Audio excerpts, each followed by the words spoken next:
അത് ഞങ്ങളിപ്പം ഷോപ്പിങ്ങിന് പോയാൽ പോലും മാഡം, ഷോപ്പിങ്ങിന് പോകുമ്പോൾ നമ്മളിങ്ങനെ ചിലപ്പോൾ തുണി എടുത്തോണ്ടിരിക്കും, ശ്രീകുട്ടിയുടെ കൈ കയറി ഇങ്ങനെ അങ്ങ് പിടിച്ച ഒരു ലേഡിയാണ്. അപ്പൊ സത്യം പറഞ്ഞാൽ ഞാൻ ഒന്ന് ഞെട്ടി.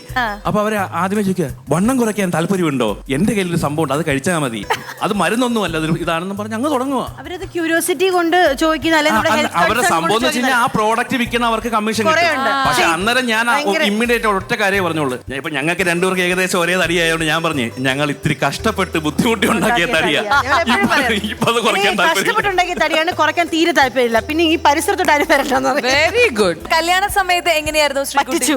ഫോട്ടോ വേണമെങ്കിൽ പിന്നെ കാണിച്ചു തരിക അവര്. ഞാൻ അല്ല അങ്ങനെയല്ല, എന്നാലും തടി ഉണ്ടായത്. ഞാൻ കുറച്ച് തടിയൊക്കെ കുറച്ച്, കാരണം കല്യാണ മാർക്കറ്റ് ഡിമാൻഡ് വേണമല്ലോ. യൂഷ്വലി നമ്മുടെ കൺവെൻഷൻ സൊസൈറ്റി ജാതകം നോക്കി കിട്ടുന്നു, കല്യാണത്തിന് പ്രോപ്പറായിട്ട് വേണമെങ്കിൽ നമ്മൾ തടിയൊക്കെ കുറച്ച് ആള് പ്രോപ്പറായിട്ട് കണ്ടുപിടിച്ചു.